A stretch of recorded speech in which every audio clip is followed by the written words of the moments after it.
Okey,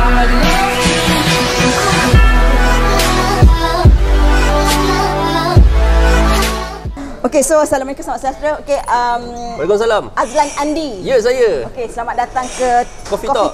Teknoputra. Jadi okey, sebelum mula tu boleh tak kalau akak bahasakan diri Kak Lofa je? Boleh je. Boleh je. And bahasakan Lan. Ya. Boleh. Okey. Jadi terima kasih diucapkan sebab sudi datang untuk sesi TCT The Coffee Talk Teknoputra. Okey. Okey, so jadi difahamkan Lan ni seorang content prono, betul tak? Betul. Content prono dah lama berkecimpung dalam bidang Content creation ni lah. Content creator. Bila start apa ni? Kalau content, kita cerita konten pertama saya yang viral adalah pada tahun 2016 macam tu. 2016. Okey. Dah hampir 10 boleh tahun share apa yang menyebabkan viral tu? Asalnya saya share secara suka-suka je. Saya buat video saya tengah travel. Saya tengah travel dekat Eropah, and saya lari, background kat belakang tu tukar-tukar. Oh. Jadi video tu masa tu tak ramai lagi orang buat konsep video travelog yang macam tu lah.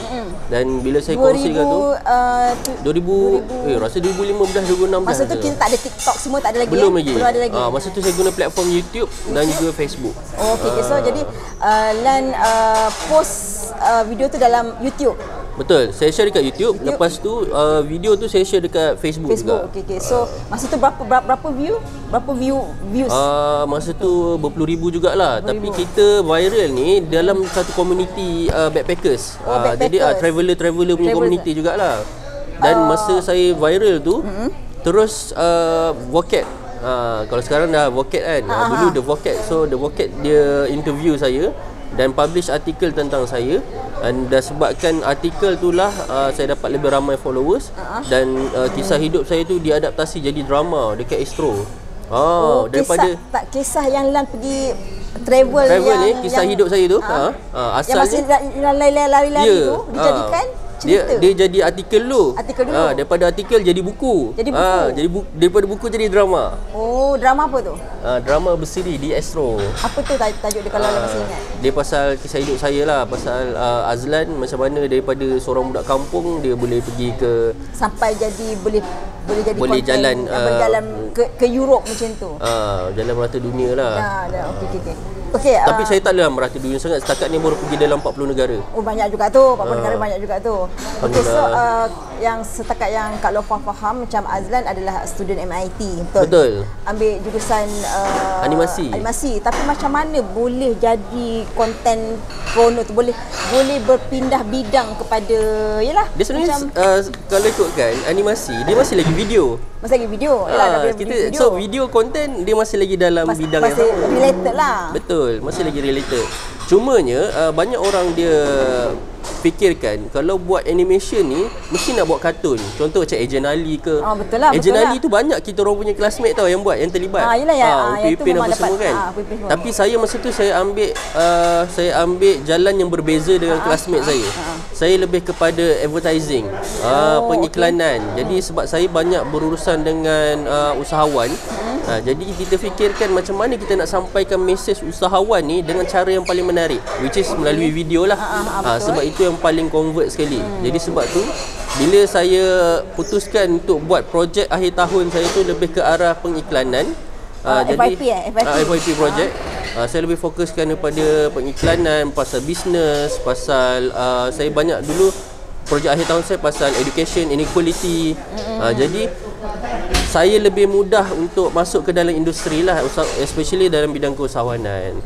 Saya dah start dalam bidang usahawan ni sejak daripada program diploma lagi. Habis belajar tu terus memang berminat. Masa diploma lagi kita dah ada program keusahawanan under UniKL sebenarnya. Okey, faham. Maksudnya masa belajar tu dah memang ada minat untuk berkecimpung dalam bidang keusahawanan, cumanya saya fokus pada konten. So Mas Lan betul-betul serius dalam bidang konten prono ni bila yang startnya? Tahun 2019. Masa tu lepas saya habis UniKL, saya melanjutkan pengajian ke United Kingdom. Bidang apa tu?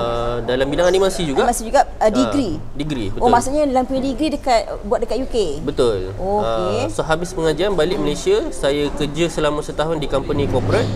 lepas setahun tu masa tu followers dah start ramai kan. Kita dah banyak dapat jemputan untuk buat talk, buat sharing sampai ke luar negara saya kena jemput. Oh ya, followers ramai start bila macam mana?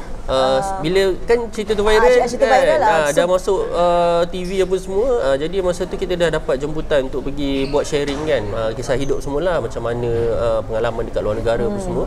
Jadi saya banyaklah buat sharing dekat universiti, sekolah. So this is way of us untuk bagi balik kepada komuniti lah. Okay. Jadi lepas dah buat sharing apa semua tu, kita pun dapat jemputan daripada kita ada, kalau dalam bidang konten terutama dari bidang travelling ni, kita panggil sebagai fam trip. Fam trip ni familiarization trip, di mana kita dipanggil sebagai media untuk review tempat-tempat yang jadi tarikan pelancong ni. Contohnya jadi hotel, antara yang dijemput untuk buat fam trip tu. Betul. So yang jemput ni biasa kementerian lah. Kementerian. Jadi mereka diorang jemput LAN ni sebab macam because of video viral tu, lepas tu jadilah start dikenali. Dia bukanlah sebab video viral tu, sebab kita ada audience. Ada audience. Audience dah start kenal LAN masa tu. Betul.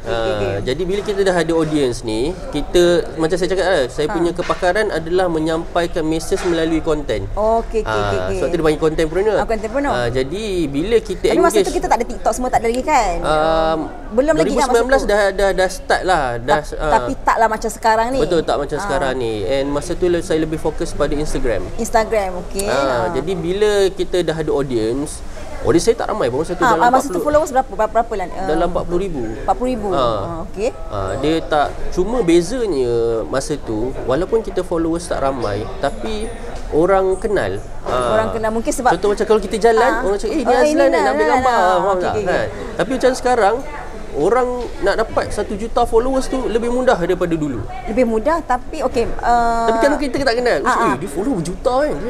Betul lah kan. Tapi dulu mungkin macam ni, sebab dulu followers tak ramai, tapi bila dia follow tu dia memang betul-betul follow. Sebab masa tu mungkin tak ramai konten porno ke macam mana? Ya, betul. Macam sekarang konten porno terlalu ramai. Dan kita macam untuk followers dia start je follow, tapi dia tidak mengikuti sebenar-benarnya. Jadi dia tak berapa kenal lagi kan. Mungkin juga sebab itulah. Tapi kita kena adapt lah dengan platform yang ada sekarang ni kan. So bila TikTok datang, kita pun terus adapt dengan TikTok punya dia punya environment lah. Sebab kalau TikTok dia ada konsep FYP kan. Dengan TikTok kan, juga dia tak kira followers. Dia tak kira followers. Kita boleh je kalau hari ni kita buat account, hari ni kita FYP, hari ni juga kita boleh ada 100,000 followers. Hari ni juga kita boleh dapat 1 juta views. So itu adalah sesuatu yang berbeza dengan nature kita masa kita buat Instagram pada tahun 2019, 2020. Banyak tak beza dia, macam terasa tak perbezaan dia? Terasa tak macam which one is better, yang dulu ke ataupun sekarang? Dia sebenarnya dulu ada kebaikan dia. Cumanya adalah kita ni sebagai orang yang berkecimpung dalam bidang konten ni, kita kena adapt lah. Kita tak boleh bertuhankan, berkiblatkan satu platform semata-mata. Kita kena ada changes lah, so kita kena ikut peredaran zaman. Betul. Macam mana kan. Jadi kalau orang tu lebih selesa untuk berada dekat TikTok, dan kita kena understand the nature, kita kena understand audience dia dekat sana, and cara kita nak menyampaikan message kita pun kena ikut audience yang ada dekat sana. Okey, macam Lan kan tengok macam audience dulu dengan audience sekarang, ada perbezaan tak? Macam yelah, mungkin so macam mana Lan nak make sure yang Lan still lagi kekal relevan dengan yelah audience dulu dengan sekarang berbeza. So macam mana nak pastikan yang Lan boleh match ataupun boleh yelah orang kata boleh get along, boleh macam audience sekarang ni boleh Lan kena pastikan macam audience sekarang ni macam boleh follow Lan punya cara, Lan punya konten semua tu. Kalau dulu kan contoh kan kita banyak layan konten-konten yang long form lah kita panggil kan. Contoh macam video-video YouTube kan. So, saya punya video average dulu 3 ke 5 minit. Tapi sekarang kalau kita upload video 3 ke 5 minit dekat TikTok, orang tak tengok. Jadi orang punya attention span tu dia dah semakin singkat. Dia 3-5 saat dia dah scroll. Tapi itu lagi susah betul tak? Kita nak pastikan orang tengok kita dalam masa 3 ke 5 saat. Kita kena buat betul-betul konten yang betul-betul menarik. Betul tak Lan? Betul. Sebab dia kadang-kadang Kak Lofa bukan sebabkan konten tu bermanfaat ke best ke apa kan, tapi sebabkan dia ada visual dan juga hook. Kita panggil hook ni adalah yang starting dia tu yang boleh capture kita punya attention kan. Macam mana buat tu lah, macam mana mencabar tak benda tu. Kita nak dia dalam masa 5 saat tu kita nak pastikan audience tu bila tengok tu dia terpaku macam tu kan. So macam mana apa yang Lan buat selalunya untuk pastikan yang audience tu hook dengan kita punya video tu. Saya baru kena ceramah dengan Khairul Aming tadi. Dia cakap dengan saya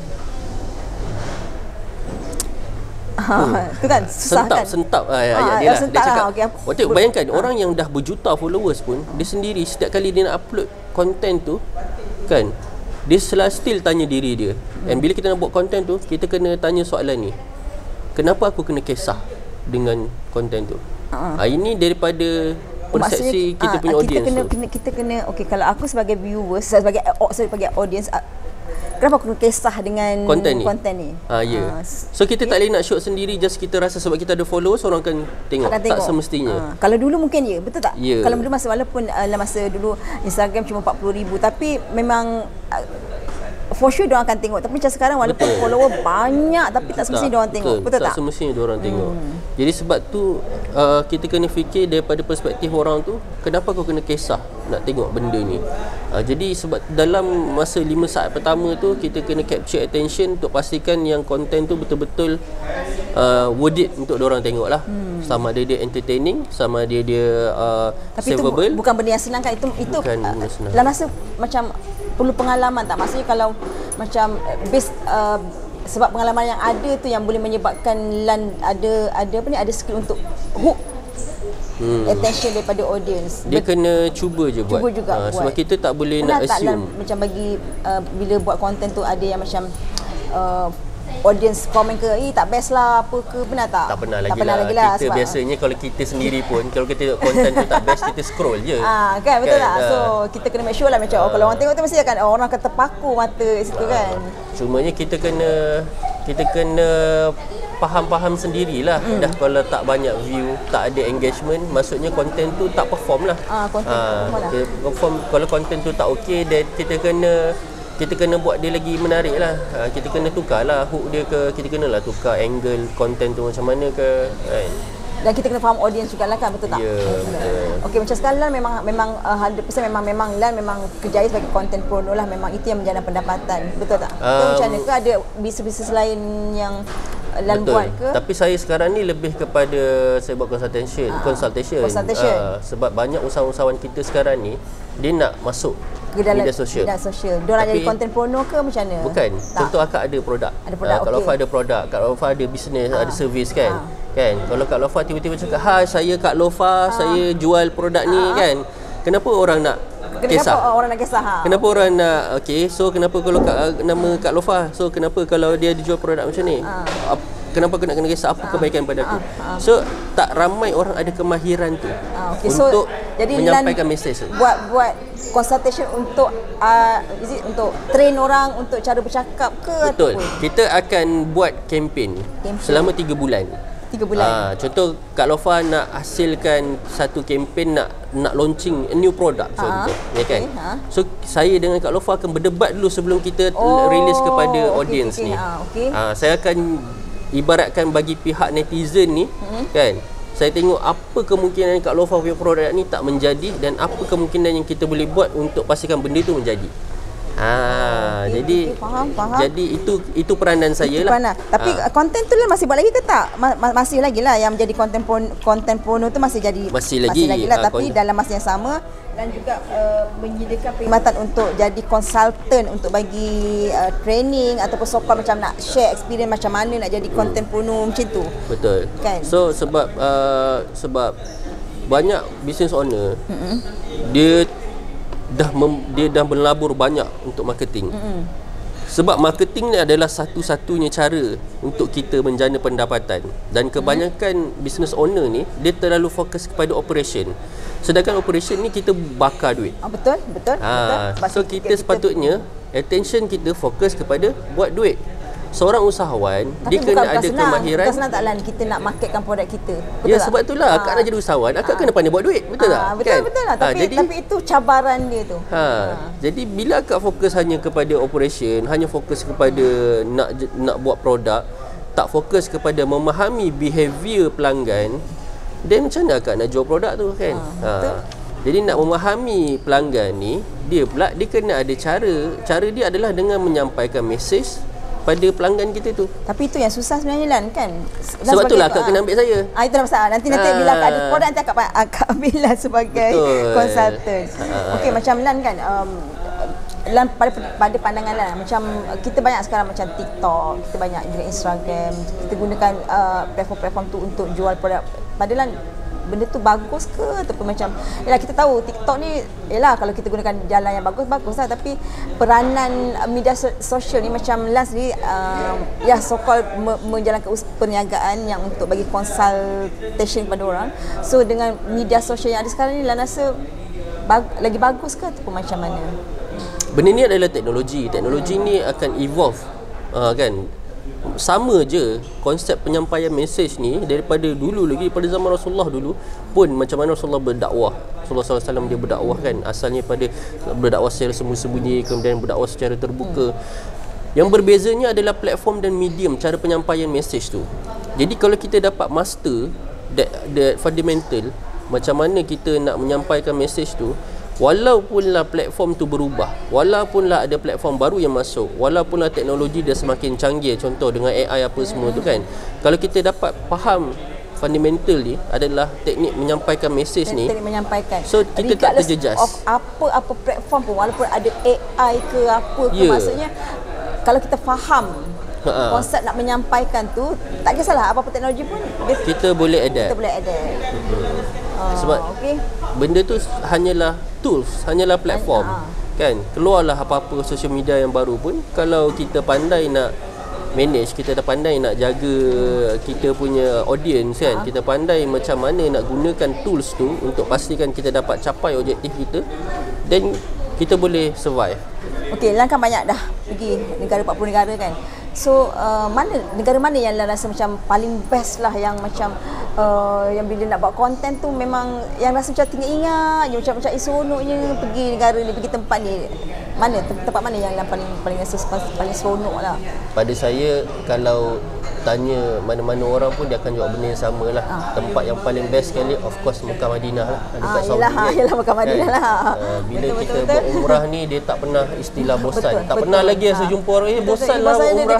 Memang tak pernah lah. Bila balik tu memang ingat kan.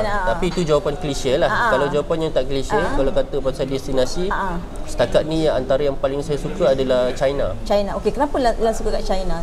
Sebab China ni dia ada semuanya. Apa yang ada dekat Eropah, dia ada dekat China. Apa yang ada dekat Saudi ke, dekat Middle East ke, dia ada dekat China.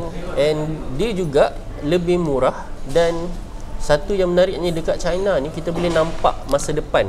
Contoh dari segi teknologi, dekat sana dah 5 ke 10 tahun lebih canggih daripada kita. Jadi bila kita berada dekat sana, kita boleh nampak apa yang boleh akan berlaku dekat Malaysia. Contohnya in terms of advertising ataupun in terms of ekonomi kan. Kalau kat sana konsep marketing ni dia dah start evolve kan. Jadi kita boleh agak dah benda tu dah berlaku dekat sana, nanti soon akan berlaku dekat Malaysia juga. Jadi sebab tu kalau akak tanya destination yang pada saya agak special and saya suka, even saya sendiri pun walaupun dah lebih 10 kali dah pergi, saya tetap akan kata kalau bukan umrah lah, China. Okey, macam Lan kan dah lama dah jadi content porno ni, so macam sekarang macam yalah generasi sekarang ramai yang nak jadi content porno kan, nak jadi influencer, content porno, YouTuber and macam yang seangkatan dengannya. Tapi Lan rasa adakah industri ni yang macam jadi content porno ni ada masa depan tak? Maksud akak macam adakah dia still relevant dalam masa akan datang? Adakah ada future tak jadi content porno ni? Okay, kan, kalau kita semua jadi content porno kan. Betul. Kalau kita pergi mana-mana, contohlah kalau saya pergi buat talk ke apa kan, bila kita tanya siapa kat sini yang nak jadi content creator, semua ramai. majoriti akan angkat tangan. Itulah yang Kak cakap, ada future ke, sebab macam mungkin akan datang ada AI, mungkin AI boleh menggantikan kita kan, macam sekarang pun banyak yang dia boleh menggantikan human. So mungkin teknologi akan datang kita tak tahu. So macam relevan lagi tak, macam ada future tak kalau nak jadi content porno ni. Dan akak yakin memang macam cabaran tu lagi akan lagi lebih lah dengan ada teknologi ni. Macam kita as a human pun kita nak kena compete dengan teknologi yang ada. Kita compete dan at the same time kita boleh menggunakan teknologi tu. So macam content porno ni macam mana, ada future tak lah rasa? Macam yang saya cakap tadi itulah, walaupun teknologi berubah sekalipun kan, cara penyampaian mesej tu regardless apa teknologi pun, cara penyampaian mesej tu dan apa tadi nak cakap, kalau lupa kan, dia akan tetap relevan lah masa kita asalkan kita dapat faham fundamental dia tu. So kalau berbalik kepada anak-anak muda yang zaman sekarang ni yang begitu ramai yang melihat content creator ni sebagai satu kejayaan yang diorang nak buat, dan sebenarnya benda tu ada kebaikannya, cumanya dia kena berbalik kepada budak tu sendiri kan, anak tu sendiri, dia nak masuk dalam bidang apa, sebab konten ni meluas. Kalau Las ni bidang apa yang Lan rasa macam yang memang akan relevan sampai bila-bila, yang akan macam orang kata in demand lah. Itu berbalik pada minat masing-masing fashion lah. Kalau akak minat fashion, then akak minat tapi kalau fashion dia kadang-kadang dia punya dia berubah-ubah dia punya trend lah, tapi cuma kita kena adapt lah dengan trend tu kan. Betul.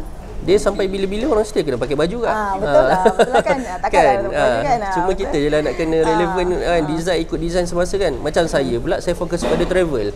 Pada saya travel punya konten akan relevan sepanjang zaman, sebab bumi tetap satu je. Kita tetap akan travel daripada point A ke point B kan.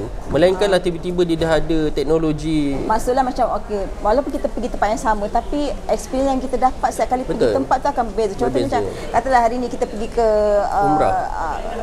Umrah kan, tak pun kita pergi kat dalam Malaysia, kita sekarang kan banyak famous glamping kan, macam kita pergi hari ni glamping kat Putrajaya. So kita pergi lagi ke sana pun mungkin pengalaman tu tak sama. Tu yang Ilan kata macam benda tu akan sentiasa relevan. Macam travel ni sentiasa orang kata sentiasa macam tak sama setiap pengalaman kan. Okey. Itulah Lan, banyak lagi nak tanya sebenarnya, tapi masa macam cemburu kan kita. Banyak kita nak sembang ni sebenarnya. Tetapi macam itulah, apa nasihat Lan kepada anak muda yang nak jadi content porno ni? Okey, nasihat saya adalah pilih bidang yang betul-betul korang rasa boleh sustain untuk jangka masa yang lama, dan kalau boleh jangan hanya terhad kepada menjana pendapatan melalui konten semata-mata. Sebab ada banyak lagi jalan untuk kita monetize kan platform kita tu, sama ada melalui kita punya bisnes ke, contoh kita menghasilkan produk ataupun servis kita sendiri, ataupun contoh kita boleh berkolaborasi bersama dengan brand, ataupun contoh macam kita buat pack review ke. So ada banyak cara untuk kita buat duit kan.